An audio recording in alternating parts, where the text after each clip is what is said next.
అందమైన జీవితానికి స్వాగతం. నమస్తే కళ్యాణ్ గారు.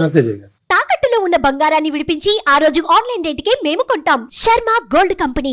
హలో హలో హలో దివ్య అండి మాట్లాడేది. అవునండి, ఎవరు మీరు? నమస్తే అమ్మా, నేను సుమన్ టీవీ అందమైన జీవితం ప్రోగ్రామ్ నుంచి కాల్ చేస్తున్నానండి. నమస్తే మేడం. నమస్తే అండి. నమస్తే దివ్య. నాతో పాటు డాక్టర్ కళ్యాణ్ చక్రవర్తి గారు కూడా ఉన్నారు.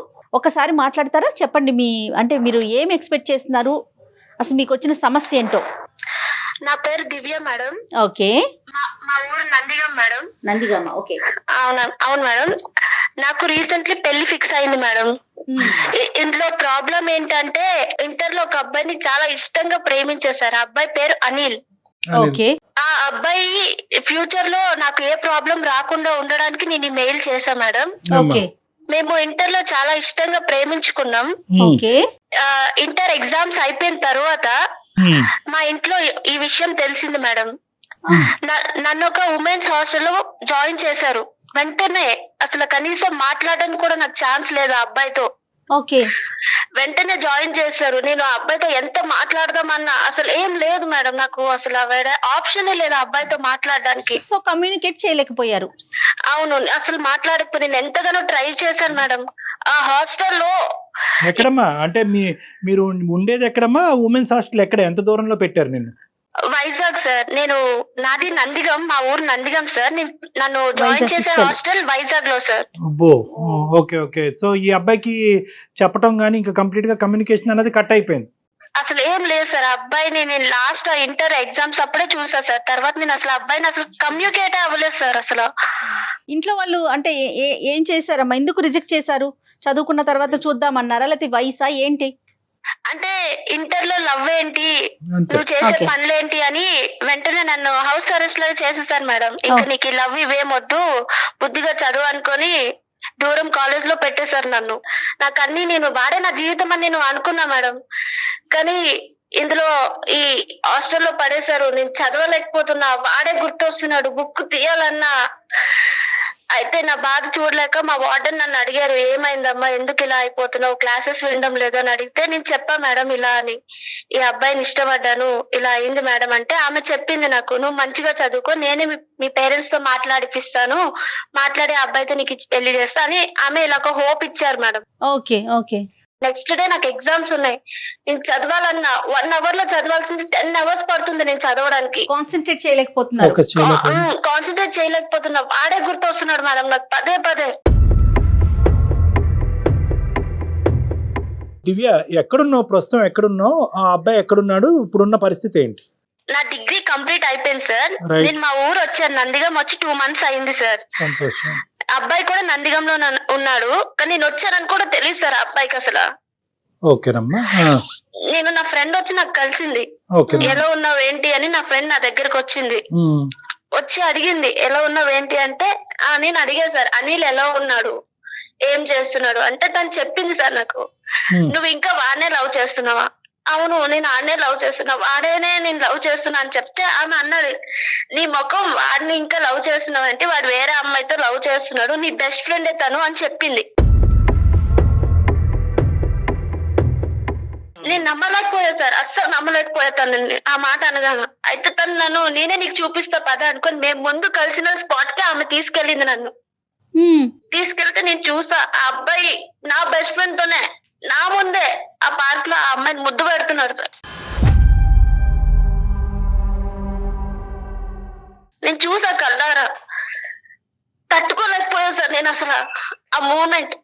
వీడేనా ఇలా చేసింది, నా లవరేనా, నన్ను లవ్ చేస్తూ వేరే అమ్మాయితో ఎలా ఉండాలనుకున్నాడు. ఆ మూమెంట్ నేను చాలా షాక్ అయ్యా సార్, చాలా డిప్రెషన్ లోకి వెళ్ళిపోయి ఏం మాట్లాడాలో కూడా తెలియదు నాకు. కదమ్మా, మీ ఇద్దరు ఒక్క నిమిషం. నాన్న దివ్య, ఎంత గ్యాప్ అమ్మా మీ ఇద్దరి మధ్యన? అసలు కమ్యూనికేషన్ లేకుండా ఉన్న గ్యాప్ ఎంత? ఈ మధ్యలో ఏమైనా కమ్యూనికేషన్ చేయడానికి నువ్వు గానీ అతను గానీ ట్రై చేశాడా? ఇవి చెప్పమ్మా. నేను చాలా ట్రై చేసా సార్. గ్యాప్ ఎంతమ్మా? గ్యాప్ ఎంత నాన్న? నువ్వు హాస్టల్కి వెళ్తాను 3 years. ఓకే. ఈ 3 years ఎటువంటి కమ్యూనికేషన్ లేదు. ఆ అబ్బాయి కూడా ఎటువంటి ప్రయత్నం చేశాడు? ఒకప్పుడు ప్రయత్నం చేస్తే కనుక నీ వేరే అబౌట్స్ తెలియటానికి ఏమైనా అవకాశం ఉందా అమ్మా? ఏం లేదు సార్, అసలు 3 years ఏం మాట్లాడుకోలేదు. అసలు నేను ఉన్నానో లేదో కూడా వాడికి తెలుసు. అలా కాదు నాన్న, మీ ఇద్దరి మధ్యన ఒక కామన్ ఫ్రెండ్ ఎవరో ఒకరు ఉండాలిగా. ఆ కామన్ ఫ్రెండ్ ని ఏమే ఎక్కడున్నది దివ్య ఎక్కడుందని ఒక మాట అడుగుంటే దివ్య పరానా చోట ఉంది అనేటటువంటి చెప్పుండేవారు కదా. అసలు ఆ అబ్బాయి ప్రయత్నం చేసాడా లేదా? ఆ అబ్బాయి ప్రయత్నం చేసాడో లేదో నాకు తెలియదు సార్. నేను ఆ అబ్బాయితో అసలు కాంటాక్ట్ అవ్వలేదు కదా. Contact అవ్వలేదా? Okay. నేను ఇక్కడికి వచ్చినాక నాకు నా ఫ్రెండ్ చెప్పింది ఇలా అని. కాదమ్మా, హాస్టల్లో ఉన్నప్పుడు ఒక్క అవకాశం కూడా నీకు రాలేదా? లేదంటే ఆ అబ్బాయి కామన్ ఫ్రెండ్స్ ద్వారా నీతో కాంటాక్ట్ అవడానికి ట్రై కూడా చేయలేదా? ఏమో సార్, అసలు ఆ అబ్బాయితో నేను ఏం మాట్లాడలేదు సార్. నాకు ఏం తెలియదు ఆ అబ్బాయి గురించి. నేను ఊరొచ్చిన తర్వాత నాకు తెలిసింది ఈ విషయం అన్నది. మధ్యలో హాలిడేస్ అప్పుడు ఇంటికి నువ్వు వచ్చినప్పుడు ఇంటికి వచ్చా సార్, అయినా సరే నాకు ఫోన్ లేదు, ఏం లేదు. మళ్ళీ స్టేషన్ కి వెళ్ళాలన్నా సరే నలుగురు మనుషులు పెట్టి వాళ్ళతోనే వెళ్ళి వాళ్ళతోనే రావడం, మొత్తం హౌస్ అరెస్ట్ చేస్తారు సార్. ఈవెన్ నేను ఒక ఫోన్ మాట్లాడాలన్నా కూడా నాకు అక్కడ ఏ పాయింట్ లేదు సార్, సోర్స్ లేదు నాకు అసలు మాట్లాడడానికి. మొత్తం బంధించేసారు జైలు లాగా. హాస్టల్ నుంచి కూడా నీకు సోర్స్ లేదమ్మా? ఒక సందర్భంలో కూడా ఎవరైనా ఫ్రెండ్ ఫోన్ గానీ వార్డెన్ ఫోన్ గానీ? ఏం లేదు సార్, అసలు నాకు ఎవరితో మాట్లాడించే వాళ్ళు కాదు అసలు. నా ఫ్రెండ్స్ ని కూడా మా ఇంటికి రానించే వాళ్ళు కాదు అసలు. నీకైతే అవకాశం లేదు అని అంటున్నావు. ఆ అబ్బాయికి ఎన్ని అవకాశాలు ఉన్నా కూడా ట్రై చేశాడా లేదా అన్నది తెలియదు అంటున్నావు. కాబట్టి 3 సంవత్సరాల పాటు మీ మధ్యన ఎటువంటి గ్యాప్ లేదు. 2 months అయితే కనుక నువ్వు మళ్ళీ నందిగామమ్మా 2 months క్రితం నందిగామ వచ్చావు. ఎందుకు వచ్చావమ్మా? ఎగ్జామ్స్ అయిపోయాయి సార్, డిగ్రీ కంప్లీట్ అయిపోయింది, వచ్చేసాను నేను ఇంటికి. నాకు ఇంట్లో సంబంధాలు చూసారు సార్, నాకు మ్యారేజ్ ఫిక్స్ అయింది. అంటే ఇలా సంబంధాలు చూసారు. ఇంత ఈ విషయం అనేది ఒక విషయం అనేది నేను వాడికి చెప్పాలి కదా సార్. నేను వాడిని ఇష్టపడ్డా కదా, ఏమైంది ఏంటి అనేది నేను చెప్పాలి కదా. నేను వచ్చాను ఊరు. అతను చెప్పడం కాదురా దివ్య, అతనికి చెప్పడం అన్నది కాదు. ఫస్ట్ మీ ఇంట్లో వాళ్ళకి చెప్పాలి కదా. నువ్వు చెప్పావా? అమ్మ, నా మనసులో ఒక మనిషి ఉన్నప్పుడు మీరు వేరే సంబంధం నన్ను హౌస్ అరెస్ట్ చేసి ఇంతకాలం నాకు నచ్చినటువంటి వాడి దగ్గరికి వెళ్లకుండా, వాడి చూపు చూడకుండా, ఫోన్ మాట్లాడకుండా మీరు నన్ను ఇలా చేశారు. ఇంకా నా మనసులో ఆ అబ్బాయే ఉన్నాడు, మీరు ఎందుకమ్మా వేరే సంబంధాలు చూస్తున్నారని ఫస్ట్ ఇక్కడ ప్రశ్నించేవా నువ్వు? కానీ వాళ్ళు ఒప్పుకోరు కదా సార్, వాళ్ళకి ఇష్టం లేదు కాబట్టి నన్ను అంత దూరం పంపించేశారు కదా సార్. మళ్ళీ వాళ్ళు ఎలా ఒప్పుకుంటారు? అందులో వాడికి జాబ్ లేదు, ఏం లేదు ఆ టైంకి. సరే, సో నువ్వు ఏంటంటే ఇక్కడ ఒప్పుకోలేదు సార్. పేరెంట్స్ ఒప్పుకోరు అనేటటువంటిది ఒకటి. ఇంకో పక్క నుంచి ఏమో వచ్చి నువ్వు ప్రేమించినటువంటి ప్రేమికుడితో 3 సంవత్సరాల పాటు కమ్యూనికేషన్ లేకపోయినా అతను మాత్రం నీ గురించి అలాగా వెయిట్ చేయాలన్నా నీ ఉద్దేశం? నేను వాడే కావాలనుకున్నాను కాబట్టి నేను వాడు నన్ను నిజంగా లవ్ చేస్తే నేను వాడినే పెళ్లి చేసుకుందాం అనుకున్నాను. కాబట్టి మా పేరెంట్స్ ని కాదైనా సరే నేను వాడిని లేచిపోవడానికి నేను రెడీగా ఉన్నాను సార్. వాడినే పెళ్లి చేసుకోవాలని నేను ఉన్నా. అదే నేను చూడుకొని ప్లేస్ లో నా బెస్ట్ ఫ్రెండ్ తోనే నేను అన్ని చూసా సార్. ఆ టైం నా గుండె పగిలిపోయింది సార్. నేను ఏం చేయాలో కూడా నాకు అర్థం కాలేదు అసలు.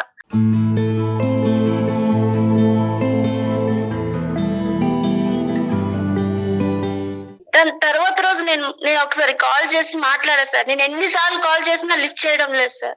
మెసేజ్ కూడా రెస్పాన్స్ లేదు సార్. అసలు నేను ఎన్నిసార్లు కాల్ చేసినా. ఓకే, నేను నా ఫ్రెండ్ మొబైల్ నుంచి కాల్ చేసా. ఓకే, లైక్ అన్నోన్ నెంబర్ లాగా కాల్ చేస్తే లిఫ్ట్ చేశారు. లిఫ్ట్ చేసి నేను చెప్పా, మనం ఇలా మాట్లాడాలి, మన కలిసే స్పాట్ కి ఒకసారి రండి అని చెప్పాను. అతను వచ్చారు. అయితే నేను చెప్పా, మేడం నాకు ఇలా ఇంట్లో పెళ్లి సంబంధాలు చూసారు, నేను పెళ్లి చేసుకుంటున్నాను అని చెప్పాను. ఆ అబ్బాయి నేను 3 years తర్వాత నాకు కలిసేంత ఆనందం అవేం లేదు. లైక్ నార్మల్ గానే ఉన్నాడు ఆ అబ్బాయి. అవునా, ఏం చేస్తున్నాడు అబ్బాయి, ఎంత సాలరీ అబ్బాయికి, ఇలాంటి క్వశ్చన్స్ అడుగుతున్నాడు. మరి ఎందుకు వచ్చాడమ్మా? నువ్వు పిలవగానే ఎందుకు వచ్చాడు? ఏదో పేరెంటానికి వచ్చినట్టు ఏం వింటానికి వచ్చాడు? అంటే లైక్ 3 years తర్వాత నేను వచ్చాను కదా మేడం, ఏదో కలవాలి పిలిచింది అనే ఇంటెన్షన్ లో వచ్చాడు. అసలు ఏంటి అన్నది ఇక్కడ ఏంటి అన్నది టెస్ట్ చేయడానికి చూడటానికి వచ్చాడు. కానీ నీ లోపల ఎంతవరకు ఆ ప్రేమని పదిలంగా ఉందో లేదో అన్నది చూడటానికి వచ్చాడు. కానీ నీ లోపల ఉన్న ఇంటెన్సిటీ అతనిలో నీకు ఏమాత్రం కనిపించలేదు. అంతే సార్. నేను అడిగా, అసలు అనిల్ నువ్వు నన్ను నిజంగానే లవ్ చేసావా? అసలు నేను నిన్నే అడుగుతున్నా. నాకు వేరే వాళ్ళతో పెళ్లి ఫిక్స్ అవుతుంది. మనం ఏమనుకున్నాం? మన ఇద్దరం ఎంత సిన్సియర్ గా లవ్ చేసుకున్నాం, మనం పెళ్లి చేసుకుందాం అనుకున్నాం కదా. నాకు వేరే వాడితో పెళ్లి అవుతుంటే నువ్వు అలా రాయిలాగా ఉంటావేంటి, నువ్వు అలాగా అనుకో నేను అడిగా మేడం. అడిగితే మరి ఏం చెయ్యాలి చెప్పు అనుకొని అంటున్నాడు. అయితే ఏం చేయడం ఏంటి, ఏదో ఒకటి చేయవా నువ్వు అనుకొని అంటే చేయడానికి ఏం లేదు అనుకొని అంటారు సార్. నీకు పెళ్లి అవుతుందంటే షాక్ అవ్వలేదు, నీకు అతని శాలరీ ఎంత, ఉద్యోగం ఎక్కడ అనేటటువంటి నీ అడిగాడు. మంచి చెడ్లు అడిగి తెలుసుకున్నాడు. నువ్వేమొచ్చి ఇదేంటయ్యా అనిలు ఆ మాత్రం కూడా వెయిట్ చేయకుండా నేను అసలు నీ స్థానంలో లేనా, నువ్వు ఖండించట్లేదు ఏంటి, బాధపడట్లేదు ఏంటి అనేది అతనిలో లేనటువంటి ఇమోషన్ తెప్పించే ప్రయత్నం నువ్వు చేసావు. ఫైనల్ గా ఏమైందమ్మా? అబ్బాయి ఏం చెప్పలేదు సార్, ఇంకతో అంత అయిపోయింది. అయిపోయింది, అబ్బాయి అది ఎప్పుడో అడిగారు అయిపోయింది. మన సంగతి ఏంటి నీకు అంటే ఇప్పుడు నేను అయింది, చెప్పాను అతనికి సార్ ఎప్పుడో మన అయిపోయింది. సంగతి ఏం లేదు, నాకు ఇంట్లో పెళ్లి ఫిక్స్ అయింది, నేను ఆ అబ్బాయినే చేసుకుంటా అని చెప్పేసా సార్, అంతే. Okay okay. తర్వాత నేను ఇంటికి వెళ్ళిన తర్వాత నాకు వాట్సాప్ లో మెసేజ్లు, ఫేస్బుక్ లో మెసేజ్లు, మేము 2 years కలిసి చదివి కలిసి లవ్ చేసుకున్నాం కదా సార్, 2 years. అవును. మేము తిరిగే వీడియోస్ గానీ మా చాటింగ్ గానీ అన్ని నాకు పెడుతున్నారు సార్ వాట్సాప్ లో. ఇదేం ట్విస్ట్ అమ్మా? వాడి పని వాడు చూసుకోకుండా మళ్ళీ నీ దగ్గరికి వచ్చాడా? బ్లాక్ మెయిల్ చేస్తున్నారు సార్ ఇండైరెక్ట్ గా. ఏమని, ఏం కావాలంట? అంటే ఇలా వీడియోస్, ఇలా చాట్ హిస్టరీస్ అన్ని పెట్టేసి ఇవన్నీ నేను ఏం చేయాలి, ఈ గుర్తులు ఏం చేసుకోవాలి అని అడుగుతున్నాడు. ఓకే, మరి నువ్వు చెప్పావా అప్పుడు? ఈ డబుల్ గేమ్ ఆడుతున్నాడు. నేను చెప్పా సార్, ఏం చేయడం ఏంటి, డిలీట్ చేసే అని చెప్పా. నేను డిలీట్ చేస్తే ఆ అబ్బాయి అన్న నేను డిలీట్ చేయను, ఇవన్నీ నాతోనే ఉంచుకుంటా నేను అనుకోని అన్నాడు. అయితే నేను నా ఫ్రెండ్ ని అడిగా సార్, ఇదేంటి ఇలా చేస్తున్నాడు, నాకు భయం వేస్తుంది అంటే ఆమె చెప్పింది, నీకు అర్థం కావడం లేదా, ఆ అబ్బాయి నేను బ్లాక్ మెయిల్ చేస్తున్నాడు అనుకోని అంటుంది. మరి నువ్వు ఇంకొక అమ్మాయితో నాకు పార్క్ లో కనిపించావు, నిన్ను నేను చూశాను, మరి నా జీవితం నాది కదా అని నువ్వు అప్పుడైనా చెప్పలేదా? లేదు మేడం, నేను అదేం చెప్పలేదు వాడికి. ఎందుకమ్మా, ఎందుకు చెప్పలేదు? వాడి నిజ స్వరూపం నాకు ఆల్రెడీ తెలిసిపోయింది కదా సార్, వాడు ఎలా ఉంటాడు అనేది నేను ఆల్రెడీ చూసా, నేనే కళ్ళారా చూసా. సో నేను చెప్పలేదు మేడం. సో వాడినైతే కనుక యాజ్ వి స్పీక్ నౌ నీ మనసులోంచి తీసేసావు. అవును సార్. సరే, మరి ఇప్పుడు ఏం చేద్దామమ్మా, ఏంటి ఇప్పుడు నీ సమస్య ఏంటి? ఇప్పుడు నాకు పెళ్లి ఫిక్స్ అయింది కదా మేడం, వాడి వల్ల నాకు ఏ ప్రాబ్లం రాకూడదు, ఆ వీడియోస్ కానీ ఆ చాట్ హిస్టరీ వల్ల. సరే సరే, సో అది వాడి దగ్గర నేను డిలీట్ చేయించాలి సార్. అది అనిల్ తో ఇప్పుడు మాట్లాడటానికి అవకాశం ఉందమ్మా? ఓకే సార్, నేను చేస్తాను. ఒకసారి నా ఫోన్ అయినా అటెంప్ట్ చేస్తారో లేదో నాకు తెలియదు సార్, బట్ నేనైతే ట్రై చేస్తాను. నీ ఫోన్ ఎత్తకపోయినా కూడా మనకు వేరే సోర్సెస్ ఉన్నాయమ్మా, ఆ సోర్సెస్ ద్వారా అతను పట్టుకుందాం. ఓకే సార్, నేను ఒకసారి ట్రై చేయి, కలుపుతున్నా. నువ్వు ట్రై చేయి. మీరు మాట్లాడే వ్యక్తి మీ కాల్ ని హోల్డ్ లో పెట్టారు. మీరు మాట్లాడే వ్యక్తి మీ కాల్ ని హోల్డ్ లో పెట్టారు. హలో సార్, కాన్ఫరెన్స్ లో ఉన్నారు. బాబు అనిల్, నా పేరు డాక్టర్ కళ్యాణ్ చక్రవర్తయ్య. అందమైన జీవితం అనేటటువంటి ఒక చక్కటి కార్యక్రమం నుంచి మాట్లాడుతున్నాను నీలాంటి వాళ్ళ గురించే. చెప్పండి సార్. ఇప్పుడు ఈ అమ్మాయి ఎవరు? ఈ అమ్మాయికి నీకున్న సంబంధం ఏంటి? ఎవరు సార్? దివ్యానా? దివ్యానే కదా మిమ్మల్ని కాన్ఫరెన్స్ లో ఎంతమంది ఉన్నారు మీ రేషన్ కార్డులో? ఇంటర్ లో మీరిద్దరు లవర్స్ సార్, ఇది మాత్రం వాస్తవం. ఓకే. అయితే ఆ అమ్మాయి ఇంటర్ అయిపోగానే నాకు కనపడకుండా వెళ్ళిపోయింది. ఎటో నాకు కనపడకుండా వెళ్ళిపోయింది. కనీసం నేను అప్పటి నుంచి ఆ అమ్మాయి కోసం ఎంత ట్రై చేసినా కూడా ఆ అమ్మాయి ఎక్కడ అమ్మాయి అడ్రస్ దొరకలేదు నాకు. ఎంతకాలం ట్రై చేశావు నాయనా? సార్ నేను దగ్గర 2 years తిరిగాను సార్. ఆ అమ్మాయి 3 సంవత్సరాలు వెళ్ళిపోయింది కదా, నేను 2 years తిరిగాను. నేను వాళ్ళ గల్లీలో సార్, నేను వాళ్ళ ఇల్లు తప్ప మిగతా ఇల్లు మొత్తం ఎంక్వైరీ చేశాను సార్. వాళ్ళ ఇంటికి పోతే బాగోదని చెప్పేసి నేను ఎతికాను. తర్వాత వాళ్ళ అమ్మమ్మ వాళ్ళ ఇంటికి పండగలకు గట్ట ఏమన్నా వెళ్ళిందేమో అని చెప్పేసి నేను అక్కడికి కూడా వెళ్ళాను. అక్కడ ఆ ఊర్లో కూడా లేదు. ఎటు వెళ్ళిపోయిందో, వాళ్ళ అమ్మ వాళ్ళు ఏమన్నా సీక్రెట్ మ్యారేజ్ చేసి పంపించారా, లేకపోతే అమ్మాయి అసలు ఎక్కడికి పోయిందో నాకు అర్థం కాని పరిస్థితుల్లో నేను ఉన్నాను సార్. ఉండి ఈ అమ్మాయి అంటే నాకు చాలా ఇష్టం సార్. దివ్య అయితే ఇంటర్ లో మేమిద్దరు లవ్ చేసుకున్నాం సార్. సంతోషం. ఎటు వెళ్ళిపోయిందో కాదండి, ఏమయ్యిందో అనే అనుమానం ఉండాలి. ఇక్కడ మనం మాట్లాడే మాటలోనే చాలా మీనింగ్స్ వచ్చేస్తాయి కదా. ఆ అమ్మాయి సేఫ్ గా ఉందని చెప్పేసి నాకు తెలిసింది, కానీ ఎక్కడుందో నాకు తెలియదు. మ్యారేజ్ అయిందా లేకపోతే ఎక్కడికన్నా సరే, ఇప్పుడు నాకు తెలియదు మేడం. ఇంకొకటి ఏంటంటే నేను వాళ్ళ ఇంటికి పోయి నేను అడగలేను కదా మేడం. నేను వాళ్ళ ఇంటికి పోయి అడిగితే వాళ్ళ ఉన్నారు, వాళ్ళందరూ జరిగితే నేను చాలా ఇబ్బంది పడాల్సి వస్తుంది కదా మేడం. నాకు ఫ్యామిలీ ఉంది కదా. అలా అని చెప్పేసి నేను చెప్పాను ఆ అమ్మాయికి. ఆ అమ్మాయి నాకు, నేను మొన్న రీసెంట్ గా కలుసుకున్నాం ఇద్దరం. ఆ అమ్మాయి నేను కలుసుకుంటే మాకు మాట్లాడుకుంటామని అంత కుదరలేదు మేడం. ఇప్పుడు కాల్ చేసింది మళ్ళీ నాకు. కాదని ఇప్పుడు ఆ దివ్య 2 కారణాల చేత వెనక్కి వచ్చింది నందిగామ. తన చదువు అయిపోయింది, బి పెళ్లి సంబంధాలు చూస్తున్నారు. ఈ పెళ్లి సంబంధాలు ఇలా చూస్తున్నారు అనేటటువంటి అంశం నీ వరకు చెప్పడానికి ఆ అమ్మాయి నీ ఎదుర్కొంటూ వచ్చింది, అవునా కదా? వచ్చింది నాకు చెప్పింది సార్, ఆ రోజు చెప్పింది. ఎక్కువగా మళ్ళీ వాళ్ళ పెదనాన్న ఎవరు అటు నుంచి వెళ్ళిపోతుంటే ఆ అమ్మాయి వెళ్ళిపోయింది ఇక సడన్ గా చెప్పేసి. ఇన్ని సంవత్సరాలు కనిపించినటువంటి ఒక అమ్మాయి నీకు కనిపించింది. ఏ అమ్మాయి గురించి అయితే కనుక నువ్వు గల్లీ గల్లీ తిరిగావో, ఎక్కడికి వెళ్ళిపోయిందనో భయపడ్డావో, బతుకుందో చనిపోయిందో ఆలోచించావో, ఆ అమ్మాయి ఈ రోజు నీకు కనిపించింది. కనిపించినప్పుడు నీ రియాక్షన్ ఏంటి? నెంబర్ 1. నెంబర్ 2, కనిపించినటువంటి అమ్మాయి నాకు ఒక పెళ్లి సంబంధం కుదిరింది, ఇది నా పరిస్థితి, ఏం చేద్దాం అని అడిగినప్పుడు నీ రియాక్షన్ ఏంటి? ఈ 2 రియాక్షన్లు ఎలా ఉన్నాయన్నది నాకు చెప్పు. సార్ నేను యాక్చువల్లీ ఫస్ట్ టైం దివ్యాన్ని చూడగానే నా కళ్ళల్లో నీళ్ళు వచ్చినాయి సార్. చాలా రోజులు చూశాను కదా సార్, నేను తట్టుకోలేకపోయాను సార్ ఆ అమ్మాయిని చూసి.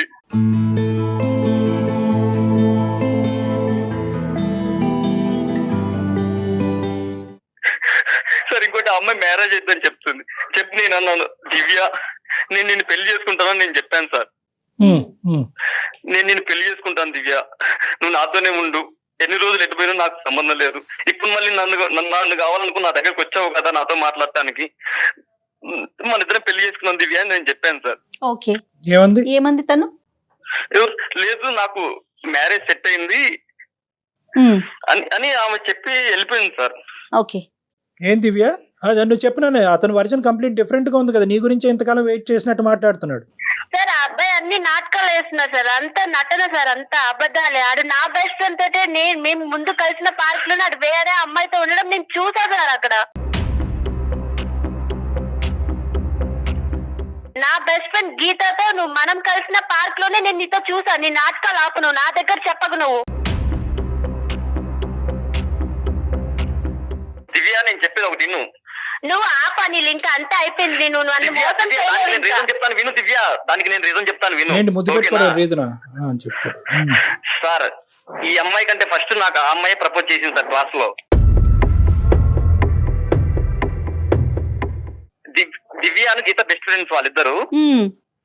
ఆ అమ్మాయికి నాకు ఫస్ట్ ప్రపోజ్ చేస్తే ఈ లోపు నాకు ఈ అమ్మాయి మీద నాకు మనసు పడి నేను ఈ అమ్మాయిని లవ్ చేశాను. ఈ అమ్మాయితో జీవితాంతం ఉందామని చెప్పేసి నేను ఫిక్స్ అయిపోయాను సార్. జీవితంలో ఫిక్స్ అయిపోయిన తర్వాత ఆ అమ్మాయి ఏం చేసిందంటే ఈ అమ్మాయి గురించి బ్యాడ్ చెప్పింది నా దగ్గరికి వచ్చి. ఓకే, ఇంటర్ అయిపోగానే వెళ్ళిపోయింది కదా, బ్యాడ్ చెప్పింది వచ్చేసి. ఏమని, ఆ అమ్మాయి ఎందుకు, ఆ అమ్మాయి ఆల్రెడీ ఏరేవంతనో ఎటో వెళ్ళిపోయి ఉంటది, అది ఇదని నా అమ్మాయి డైవర్ట్ చేసింది సార్. నాన్న గీత చెప్పిందే కరెక్ట్, కానీ గీత కనెక్ట్ అయిపోవటం ఏంటి నువ్వు? సార్ గీత కనెక్ట్ అయిపోతాం అంటే సార్ నేనేమన్నా హీరోనా సార్? ఏమన్నా సినిమా ఇది? నాకేం అవసరం సార్? ఇప్పుడు ఆ అమ్మాయి వెళ్ళిపోయింది, మాకంత స్తోమత లేదు. ఆ అమ్మాయిని ఎక్కడుందో మొత్తం దేశాలు తిరిగి వెతికేంత స్తోమత నా దగ్గర లేదు సార్. వాళ్ళకి డబ్బు ఉంది కాబట్టి దేశాలు పంపించుకుంటారు, కానీ మా వల్ల కాదు. అందుకే నేనేం చేశాను, గీత ఆల్రెడీ ముందు ప్రపోజ్ చేసింది కాబట్టి అమ్మాయికి మూవ్ అయిపోయాను.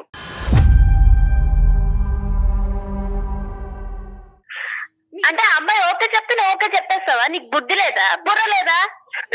నీకు బుద్ధి లేదనే, నీకు ఇన్ని రోజులు నేను వాడిని ఇచ్చిపెట్టున్నానే, వాడికి కనీసం ఒక ఫోన్ చేసి చెప్తావు మాట్లాడదాం అన్న బుద్ధి నీకు లేదా? సోర్స్ ఉంటే నేను చెప్తానా కంపల్సరీగా? నాకు మొత్తం చుట్టుముట్టేస్తారు, నాకు హౌస్ అరెస్ట్ లో చేస్తారు, నేను జైల్లో ఉన్నా, నేను ఎలా చెప్తా నీకు? నువ్వు జైల్లో ఉన్నావు, నువ్వు 2 సంవత్సరాలు నువ్వు నాతో తిరిగింది లేదు, కానీ నువ్వు వెళ్లే ముందు ఒక్కసారి మా గల్లీకి వచ్చి, రోజు పాలకు అర్పించే కదా పోయేది, ఒక్క రోజు వచ్చి ఒక్క మాట నాకు చెప్తే అయిపోతుంది కదా. నేను పంపిస్తారని చెప్తే నేను ఏమన్నా అందునా? నాకు బయటికి వెళ్ళినా సరే ఎవరో ఒకరు తోడొస్తారు నాతో, నేను నీకు ఎలా చెప్తా? నీకు అసలు ఎలా అయినా చెప్పొచ్చు. నువ్వు 2 సంవత్సరాలు మన ఇద్దరు సినిమాకి వెళ్ళింది, షికార్కి వెళ్ళింది, ఇవన్నీ పక్కకు పెడితే నువ్వు ఒక్క రోజు నాకు చెప్పకుండా వెళ్ళిపోయావే 3 సంవత్సరాలు. నేనెవరికి చెప్పుకోవాలి? నేనేమన్నా వెళ్ళిపోయాను? ఆపు, నీ నటన నాకు తెలుసు, నీకు చెప్ప తీసుకొని కొడతాను నువ్వు ఇంక ఇలాంటి మాటలు మాట్లాడావు. అట్లా కాదు, ఇప్పుడు డాక్టర్ గారు ఉన్నారు మనతో పాటు, మీరు అలా మాట్లాడకూడదు. ఇక్కడ ఒక పాయింట్ ఏంటంటే దివ్య, నిజంగా ఆ అబ్బాయి నువ్వు ఎంత ప్రేమించావో అంతే విధంగా ప్రేమించినట్టుగానే అనిపిస్తుంది, కానీ ఎక్కడో చోట నువ్వు కమ్యూనికేట్ చేయాలి కదా. అంత అవకాశాలు లేకుండా ఎలా పోతుంది? హాస్టల్లో ఫోన్ ఉండొచ్చు, ఇంటికి వచ్చేక అవకాశం ఉండొచ్చు, ఎవరన్నా ఫ్రెండ్ ద్వారా కబురు చెప్పించవచ్చు, మీ ఇద్దరి మధ్యన కామన్ ఫ్రెండ్స్ ఉండుంటారు, రకరకాల అవకాశాలు ఉన్నాయి. సో నాకు ఎటువంటి కమ్యూనికేషన్ లేకపోవటం వల్ల నేను పిచ్చోడిని అయిపోయానండి అని అంటున్నాడు అబ్బాయి. కరెక్టా కాదా? ఓకే సార్, నేను ఒప్పుకుంటా, బట్ నేను ఎంతగానో ట్రై చేస్తా సార్ ఆ అబ్బాయితో మాట్లాడదామని. నేను హాస్టల్లో ఫోన్స్ ఉంటాయి, టెలిఫోన్స్ ఉంటాయి, వాటికి కాల్ చేసిన దానికి రికార్డింగ్ ఆప్షన్ ఉంటుంది సార్, నేను మాట్లాడలేకపోయా. సరే ఓకే నాన్న, ఇప్పుడు గతంలోకి వెళ్ళొద్దు. ఇప్పుడు ఒకటి నాన్న అనిల్, నీ ప్రేమ కూడా కరెక్టే అనుకుందాము, కానీ ఇప్పుడు ఏమంటావు నువ్వు? Geeta, I want Geeta and I want Divya అని కూడా అంటావా? లేదు sir, I want Divya sir. Sir ఏం లేదు సార్, దివ్య అయితే నాకే కావాలి సార్, నేను చేసుకుంటాను. నీ మీద నా ప్రేమ చచ్చిపోయిందిరా. మరి లేదు, నాకు నువ్వు అవసరం లేదురా. దివ్య నేను ఎందుకు చెప్తున్నాను, ఇరవై నీ కాళ్ళు పట్టుకుంటానే దివ్య. అవసరం లేదు, నీ నిజ స్వరూపం అంతా బయటకు వచ్చేసింది. ఇంకా నీ నటన ఆపేసా. ఇంకా ఒకసారి దివ్య, నువ్వు ఎంతైతే కనుక ఎటువంటి దిక్కుతోచినటువంటి పరిస్థితుల్లో అతను కమ్యూనికేట్ చేసుకోలేకపోయావు, అంతే విధంగా ఆ అబ్బాయి కూడా నిన్ను వెతుకుతూ ఇంకెక్కడ ఏ కాంటాక్ట్ దొరకపోవటం. సో నువ్వు చెప్పినటువంటిది ఎంతైతే నమ్మాలో అతను చెప్పింది కూడా అంతే నమ్మాలి. Okay, so both of you are on an equal stage. సో ఇప్పుడు మా అందరికీ అర్థమైంది ఏంటంటే మీరిద్దరు నాటకం ఆడలేదు, ఇద్దరు గాఢంగానే ప్రేమించుకున్నారు, ఎటొచ్చి కమ్యూనికేషన్ గ్యాప్ అనేది ఏర్పడింది. ఈ మధ్యలో దురుద్దేశంతో అవనియండి, ఇంకో ఉద్దేశంతో అవనియండి, గీత అనేటటువంటి అమ్మాయి దూరింది. ఆ అమ్మాయికి ఈ అబ్బాయికి తెలిసి తెలియకుండా ఈ అబ్బాయి కనెక్ట్ అయిపోయాడు. సో గీతకి చెప్పుకునేటటువంటి విధంగా నేను చెప్పుకుంటాను, గీతను వెనక్కి పెడతాను. గీతతో నా ప్రయాణం అనేటటువంటిది కరెక్ట్ ప్రయాణం కాదు, నా మనసులో ఉండేటటువంటిది దివ్య మాత్రమే, దివ్యే నాకు కావాలి అని అంటున్నాడు. మరి నువ్వు కూడా అంతే ఇదిగా గాఢంగా ప్రేమించావు కదమ్మా. 3-4 సంవత్సరాల పాటు నువ్వు వెయిట్ చేసావు కదా, చదువు మీద కూడా కాన్సన్ట్రేట్ చేయలేకుండా ఈ అబ్బాయినే మనసులో పెట్టుకుని ఈరోజు తల్లిదండ్రులు ఒక సంబంధం తీసుకురాకపోతే ఖచ్చితంగా నువ్వు ఈ అబ్బాయి గురించే వెళ్ళి పెళ్లి చేసుకుని ఉండేదాను కదా. సో ఇద్దరు మరి నీ తల్లిదండ్రుల మీద నీకు భయాన్ని ఎదుర్కోలేక ఈ కారణాన్ని చూపెడుతున్నావా, లేదంటే ఈ అబ్బాయి అనేటటువంటి వాడు నీ మనసులో పూర్తిగా చచ్చిపోయాడా? ఆ అబ్బాయి నా మనసులో అంత పూర్తిగా చచ్చిపోయాడు సార్. మరి లేడు సార్, లేదు సార్. సార్ అది వాళ్ళ అక్క మాటలు విని ఎట్లా చేస్తుంది సార్. దీనికి నేనంటే చాలా ఇష్టం సార్ దివ్యకి. ఎప్పుడు ఇలా మాట్లాడలేదు సార్, ఫస్ట్ టైం ఇలా మాట్లాడుతుంది దివ్య. మొన్న కలిసినప్పుడు చాలా మంచిగా మాట్లాడింది, ఇప్పటికిప్పుడు పెళ్ళని నాటకం ఆడుతున్నారు సార్. నీ నిజ స్వరూపం చూశాను కాబట్టి నీ మీద నాకు ఇష్టం చచ్చిపోయిందిరా. నన్ను ఒక్క నిమిషం దివ్య, నిజ స్వరూపం చూశాడు అని చెప్పి నువ్వు ఒక సినిమా చూసినట్టుగా మాట్లాడక్కర్లేదమ్మా. ఒక సంఘటన చూసావు, ఆ సంఘటన అబ్బాయి ఏమీ వ్యతిరేకించలేదు, అది జరిగినటువంటి సంఘటనే, దాని వెనకట్లు ఉన్న కారణాలు పూర్వపరాలు అన్ని విడమర్చి చెప్పాడు. ఈ రోజు అతను రియలైజ్ అయ్యాడు, ఏది అసలైనటువంటి ప్రేమ, నా ప్రేమ ఇంకా పదిలంగానే ఉంది, నా దివ్య తిరిగి వచ్చింది అనే ఆనందంలోనే ఈ లోపల నువ్వు మిస్అండర్స్టాండ్ చేసుకోవటం మొదలు పెట్టావు. అతను చేసింది తప్పే, ఆ తప్పును ఒప్పుకుంటున్నాడు, తప్పును ఒప్పుకున్నాడు. ఆ అమ్మాయికి చెప్పేటటువంటి బాధ్యత నాదన్నాడు. దివ్యకే 100% నా మనసులో స్థానం అని చెప్పాడు. ఆ అబ్బాయి వర్జన్ ఆ అబ్బాయి క్లియర్ కట్ గానే చెప్తున్నాడమ్మా. కానీ నువ్వు మాత్రం నేను అది చూస్తాను కాబట్టి మనసులో ఇరిగిపోయింది, చూస్తాను కాబట్టి మనసులో ఇరిగిపోయిందని అదే పాత పాట పాడుతున్నావు. నువ్వు నిజంగా ఈ రోజుకి ఇప్పటికీ కూడా నీ మనసులో నిజంగా ప్రేమ ఉంటే కనుక నీ తల్లిదండ్రులకి చెప్పుకునే ధైర్యం నీకుందా? నేను చెప్తాను సార్ ఇంట్లో, బట్ వాళ్ళు ఒప్పుకుంటారనే నమ్మకం నాకు లేదు సార్. అది 2 డిఫరెంట్ కాన్సెప్ట్స్ అమ్మా. ఇప్పుడు ప్రేమ చచ్చిపోయిందా, లేదంటే వాళ్ళు ఒప్పుకోరనేటటువంటి భయంతో ఈ ప్రేమను కాదంటున్నావా? లేదు సార్, వీడి మీద నాకు ప్రేమ చచ్చిపోయింది సార్. అంటే తను ఇంకా అది మనసుకు తీసుకుంది, దానిలో నుంచి బయటికి రాలేకపోతుంది. ఒకప్పుడు ఈ సంఘటన చెప్పకపోతే కనుక, ఈ సంఘటన జరగకపోతే కనుక, ఎప్పుడు నువ్వు వదిలి వెళ్ళినటువంటి అనిల్ ఇప్పుడు కూడా అలాగే ఉంటే కనుక నీ తల్లిదండ్రులు ఎదిరించి ఈ అబ్బాయిని వచ్చి ముందుకొచ్చి పెళ్లి చేసుకుని ఉండేదానివా? అవును సార్, ఏదైనా పెళ్లి చేసుకున్నాను సార్. దివ్య నా తప్పైంది, క్షమించే. నీ కాళ్ళు పట్టుకుంటాను దివ్య, నువ్వు ఈ మాట మాత్రం అనకు దివ్య. సార్ ఇప్పుడు కనుక ఆ అమ్మాయి చేసుకుంటా అంటే ఇప్పుడే తాళి కట్టేస్తాను సార్ నేను మరి అనిల్, ఇంత తీసుకొచ్చి. ప్రేమ ఉన్న వ్యక్తివి ఒక 3 సంవత్సరాల అబ్బాయి లేకపోయేసరికి ఇంకొకరిని ఎలా ఫీల్ చేసేస్తావు నీ జీవితంలో చెప్పు? నా తప్పైంది మేడం, తప్పైంది. చేసేదంతా చేసేసి తప్పైపోయింది, నాకు అదే కావాలి, ఆ వస్తువే కావాలంటే ఎట్లా అనిల్? లేదు మేడం. కాంప్రమైజ్ అవ్వాలి అంతే. అలాంటప్పుడు అలాంటి మిస్టేక్స్ చేయకూడదు మేడం. మిస్టేక్స్ అంటే సహజంగా నేను ఒక్కరిని చేసేది కదా మేడం, ప్రతి ఒక్కరు చేసే మిస్టేకే మేడం. కానీ ఈ రోజు ఆ అమ్మాయి ఇంకో దారి చూసుకుంది నాన్న. నువ్వు వద్దు అంటోంది. తల్లిదండ్రులు చూపెట్టేటటువంటి ఒక దారి, టెన్షన్ లేనటువంటి దారి, నీకు ఆ అమ్మాయికి బాధ కలగనటువంటి ఒక దారిని ఆ అమ్మాయి ఎంచుకుంది కాబట్టి దాన్ని నువ్వు గౌరవించాలేమో అన్నది నాకు అనిపిస్తుంది. అవును, మీరు ఈ రోజు కలిసి ఉండకపోతే కనుక, ఈ రోజు ఆ అమ్మాయి వచ్చి నిన్ను మళ్ళీ వచ్చి నేనున్నాను నీకు తెలుసా అనేది గుర్తు చేయకపోతే, మీరిద్దరు ఎలాగైతే మీ ప్రయాణాన్ని కొనసాగించేవారో అదే స్థానానికి మళ్ళీ వెళ్ళిపోవాలన్నది నా విజ్ఞప్తి. సార్ లేదు సార్, నాకు దివ్య కావాలి సార్, దాన్ని పువ్వుల్లో పెట్టి చూసుకుంటాను సార్. అందుకనేనా తన ఫొటోస్ వీడియోస్ అన్ని కూడా మీరు మళ్ళీ షేర్ చేయటం?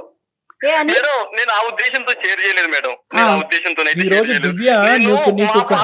మా పాత జ్ఞాపకాలను గుర్తు చేస్తూ మేము దిగిన ఫొటోస్ కానీ మెసేజ్ కానీ అందుకు పంపాను తప్ప ఏదే కాదు. మనం తప్పుగా అనుకున్నాం లేనన్న, మేము ఇంకో విధంగా అనుకున్నాం. ఒకటి చూడకూడనటువంటి సంఘటనని ఆ అమ్మాయి చూసింది. దానికి నువ్వు ఎటువంటి విధంగా పెయింట్ పూసినా, ఏ విధంగా కలర్స్ మార్చినా కూడా ఆ అమ్మాయికి బలంగా ఆలోచన ఏంటంటే, నా స్థానంలో వేరే అమ్మాయి అతని జీవితంలో ఉంది. అది 2 years ఉందా, 3 years ఉందా, 2 months ఉందా, 3 months ఉందా అన్నది కాదు, రీప్లేస్మెంట్ అయితే ఖచ్చితంగా జరిగింది. ఆ వర్జన్ వినటానికి, నువ్వు చెప్పినటువంటి డిస్క్రిప్షన్ వినటానికి ఈరోజు ఒక విధంగా సాటిస్ఫైగా ఉండొచ్చు, కానీ ఒక ఆడదాని మనసులో ఇంతకాలం ఇటువంటి మనిషి గురించా నేను వెయిట్ చేశాను అనే బాధ ఆ అమ్మాయి కలగటం వల్ల కంప్లీట్గా ఇంతకాలం మనసులో పెట్టి ప్రేమించుకున్నటువంటి ఆ బొమ్మని తీసేసింది ఆ అమ్మాయి, తీసేసింది. సో తప్పైంది అనేటటువంటి దాని వల్ల మళ్ళీ పోదు, మళ్ళీ ఆ స్థానాన్ని మళ్ళీ నింపలేదు. నీతో పాటు ప్రయాణం చేసినంత సేపు ఆ అమ్మాయికి ఒక క్వశ్చన్ మార్క్ ఆ అమ్మాయి మనసులో ఉంటది. నేనున్నానా, గీత ఉందా, నేనున్నానా, గీత ఉందా. ఒకప్పుడు మా ఇద్దరి మధ్యన ఏమైనా మనస్పర్ధలు వచ్చి మళ్ళీ మేము దూరం అవుతే గీత రాదు అనే గ్యారంటీ ఉందా అనే క్వశ్చన్ మార్క్ తో ఆ అమ్మాయి జర్నీ కొనసాగుతూ ఉంటది. ఈ రోజు ఆ పేరెంట్స్ ఎంత బలంగా ఉన్నారన్నది ఒక్కసారి ఆలోచించుకోండి. అంటే ఈ అమ్మాయికి ఒక ఫోన్ కాంటాక్ట్ ఇవ్వకుండా నందిగామ నుంచి ఏకంగా వైజాగ్ పంపించేసి 3 years పాటు పకడ్బందీగా ఆ అమ్మాయిని ఒక జైలు లాంటి దాంట్లో పెట్టి, ఊరు వచ్చినప్పుడు కూడా నీ కాంటాక్ట్ కలగకుండా జాగ్రత్త పడేటటువంటి పేరెంట్స్ ఈరోజు మళ్ళీ అదే మనిషి తన మనసులో ఉన్నాడు, ఆ అబ్బాయినే ప్రేమించుకుంటాను అనేటటువంటి మాట చెప్తే కనుక ఈ అమ్మాయిని ఏ విధంగా వాళ్ళు ట్రీట్ చేస్తారు, ఈ అమ్మాయికి రానున్న రోజుల్లో ఎటువంటి భయంకరమైనటువంటి కష్టాలు వస్తాయన్నది నువ్వు కూడా ఆలోచించాలి. దివ్య లేదు కాబట్టి గీతతో కంటిన్యూ అయ్యావు, కాబట్టి దివ్య లేదు అన్నట్టు నువ్వు ఊహించుకుంటూ ఆ పాత జ్ఞాపకాలన్నీ తొలగించేసి, ఎందుకంటే వాటి వల్ల వచ్చే కాంప్లికేషన్స్ భయంకరంగా ఉంటాయి, చాలా భయంకరంగా ఉంటాయి. ఆ అమ్మాయి జీవితం పాడైపోతుంది, నీ జీవితం కూడా పాడైపోతుంది. సార్ కొంచెం టైం ఇవ్వనండి సార్, నేను దివ్య వాళ్ళ అమ్మ నాన్న ఒప్పించుకుంటాను సార్. దివ్య ఏమంటావమ్మా? లేదు మేడం, నాకు వద్దు. అనిల్ అంత చాలా ఏమైంది నీకు? అనిల్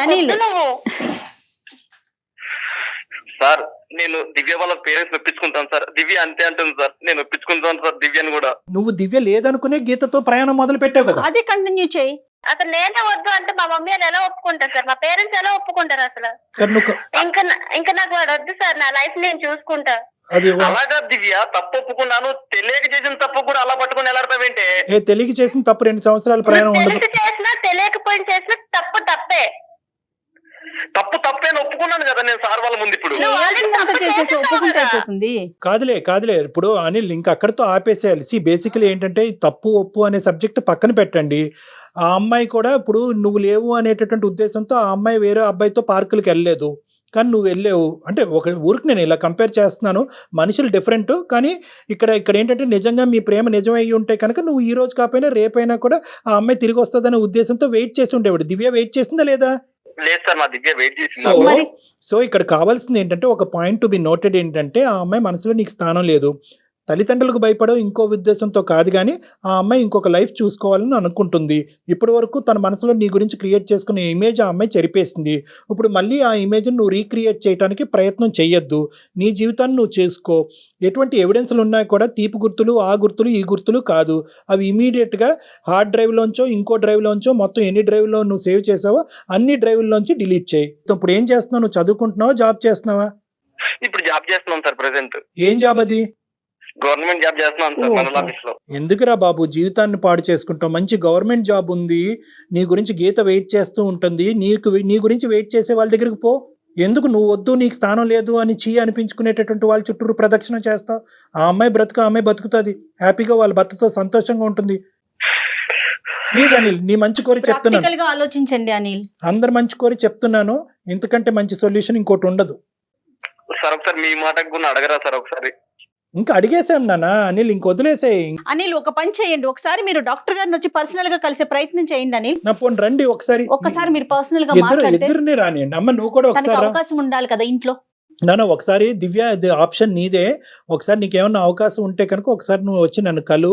లేదు కాదు కూడదు అలా వచ్చి కలిసినా కూడా ఇంకా ఇష్యూ కాంప్లికేట్ అవుతుంది అంటే the ball is in your court. Anil immediate గా నువ్వు నన్ను కలిసేంత వరకు కాదు, ఇప్పుడు ఇమీడియట్ గా ఈ ఫోన్ కాల్ కట్ అవుతూనే నువ్వు దయచేసి అది డిలీట్ చేయాలి. ఓకేనా అనిల్? Okay sir. దివ్య జీవితంతో హ్యాపీగా ఉండవే. సూపర్. నాన్న ఈ రోజు నువ్వు బాధపడుతున్నావు కూడా ఈ బాధ మీ జీవితాలు నిలబెట్టడం గురించే. ఓకే, ఇవన్నీ తాత్కాలికమైనటువంటి కన్నీళ్లు, బాధలు. జీవితం చాలా పెద్దది, సముద్రం లాంటిది. ఇందులో మీ అందరికీ మంచి అవకాశాలు వస్తాయి, మంచి భవిష్యత్తు ఉంటుంది. దీంతో జీవితం అయిపోలేదు, ధైర్యంగా బతుకుండండి. ఏనా అనిల్? ఓకేనా? సరే ఒకసారి డాక్టర్ గారిని కలవండి అనిల్. నువ్వు నన్ను కలు, నన్ను ఒకసారి వచ్చి కలు, మన ఇద్దరు మాట్లాడుకుందాం ఒక 2 minutes. ఓకే ఖచ్చితంగా రైట్ నాన్న, right. All the best, all the best. Bye bye bye bye. Divya bye అమ్మా. బాయ్ అమ్మ. దివ్య జాగ్రత్త. Good luck in your life. Bye నాన్న. Thank you sir. Thank you. Bye.